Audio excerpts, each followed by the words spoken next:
नमस्कार बंधुरा आमी आबारो फिरे एसेছি आरो एकटी नतून पर्व निये। आजकेर এই पर्वे आमी आलोचना करते चलेছি दुःख निये। हाँ, आपनारा चिंता करबेन ना, कारण सब दुःख एक समय केटे जाबे। এই বিষয় নিয়ে বিস্তারিত আলোচনা করব আজকের পর্বে। শুরু করার আগে বলে রাখি বন্ধুরা, চ্যানেলে এরকম ভিডিও আরও দেওয়া রয়েছে, দেখে আসবেন। চ্যানেলটিকে অবশ্য করে সাবস্ক্রাইব করবেন। চলুন আর দেরি না করে শুরু করা যাক। দেখুন বন্ধুরা, দুঃখ যখন জীবনের পথকে অন্ধকার করে তোলে তখন মনে হয় এর থেকে মুক্তি নেই, কিন্তু শ্রীমদ্ ভগবদ্গীতা আমাদের শেখায় এই দুঃখ ক্ষণস্থায়ী এবং এর সমাধান আমাদের নিজেদের ভেতরেই রয়েছে। গীতায় ভগবান শ্রীকৃষ্ণ অর্জুনকে যে জ্ঞান দিয়েছিলেন তা কেবল একটি যুদ্ধের জন্য ছিল না, বরং তা মানব জাতির প্রতিটি সদস্যের জন্য এক শাশ্বত পথনির্দেশ। এই জ্ঞানকে উপলব্ধি করে আমরাও আমাদের দুঃখকে জয় করতে পারি। দুঃখের প্রকৃতি এবং দুঃখের কারণ কি?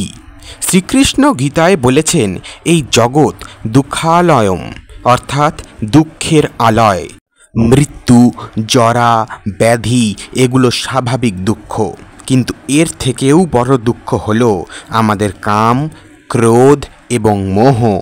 আমরা যখন কোনো কিছু পাওয়ার আকাঙ্ক্ষা করি তা হলো কাম, আর তা না পেলে হতাশ বা রাগান্বিত হই তা হলো ক্রোধ, তখন দুঃখ আসে।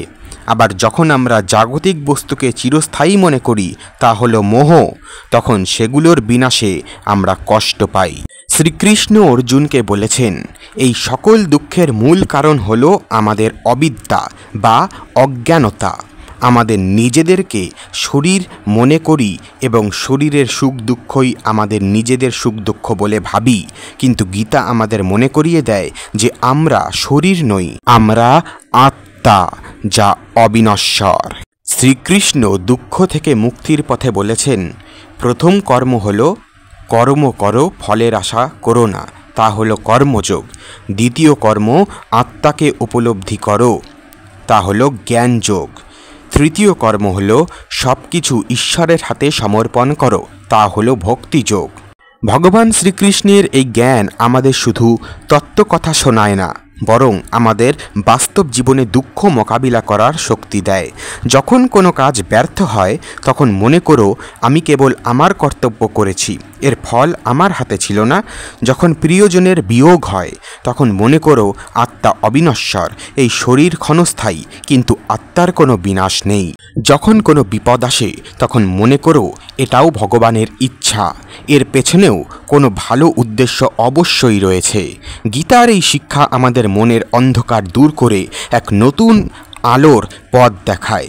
দুঃখ আমাদের জীবনের অবিচ্ছেদ্য অংশ হতে পারে, কিন্তু তা আমাদের সম্পূর্ণ সত্তাকে গ্রাস করতে পারে না।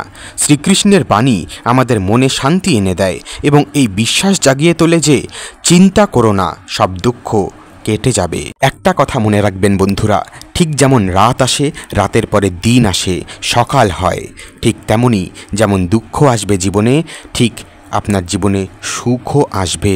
আজকের জন্য এ পর্যন্তই বন্ধুরা, দেখা হচ্ছে পরের ভিডিওতে। চ্যানেলটিকে অবশ্য করে সাবস্ক্রাইব করবেন, বাকি ভিডিওগুলো দেখে আসবেন। সকলেই ভালো থাকবেন, সুস্থ থাকবেন। ধন্যবাদ।